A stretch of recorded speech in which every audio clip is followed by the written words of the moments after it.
महोदय, तो इनके काम करने की शैली कुछ अलग है। शक्ति में कोई कमी नहीं है, ऐसा नहीं कि ये हैं तो बहुत नरम है, शक्ति उनसे ज्यादा ये करने वाले हैं।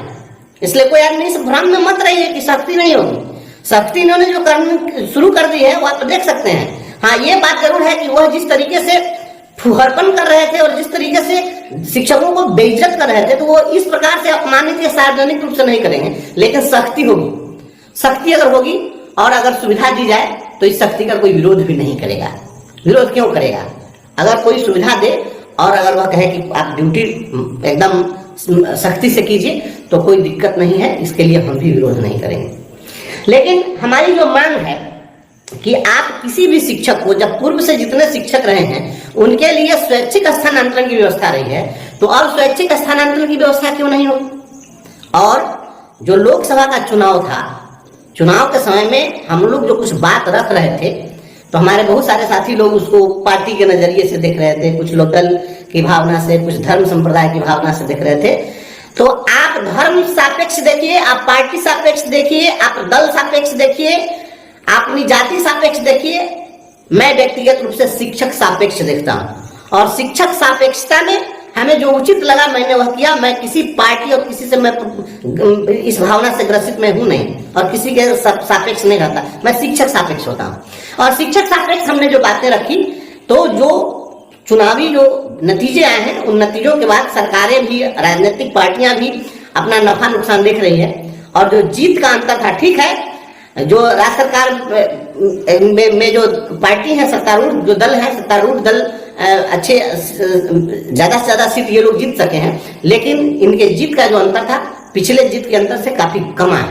जिला बदल करने की जो साजिश चल रही थी, मुझे लगता है कि ये सरकार वापस लेगी और लोगों का पदस्थापन कहीं न कहीं स्वैच्छिक ही होगा।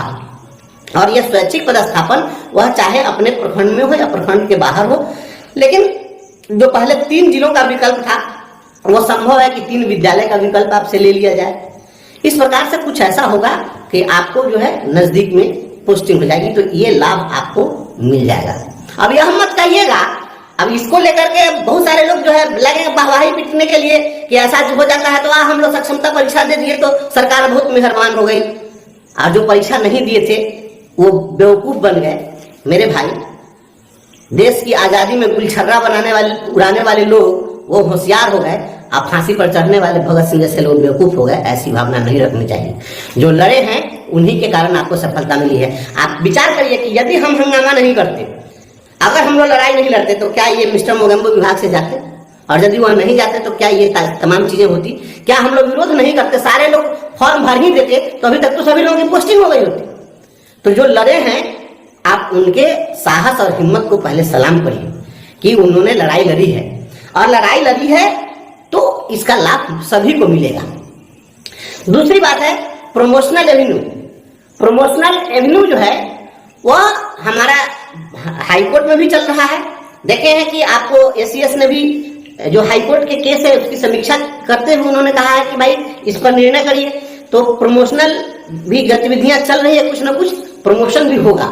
तो अगर यह सरकार हमको पहले प्रोन्नति दे देती है पोस्टिंग के पहले, या नई नियमावली बना करके विशिष्ट शिक्षक में प्रोन्नति के एवेन्यू को सरकार बरकरार रखती है, और पूर्व की जो हमारी सेवा है उसको लेंथ ऑफ सर्विस में उसको काउंट करते हुए उसके आधार पर प्रमोशन दे देती है, तो निश्चित रूप से हमको लगता है कि आपको ये भी एक सकारात्मक चीज होगा। और इस दिशा में सरकार को आगे बढ़ना उसकी मजबूरी भी है, सरकार उस पर प्रयास भी कर रही है। तो आपको सेवा निरंतरता का लाभ, प्रोन्नति का पर्याप्त अवसर और स्वैच्छिक स्थानांतरण, इन 3 चीजों पर कहीं न कहीं अंदरूनी कुछ बातें चल रही है जो सकारात्मक है, सही दिशा में।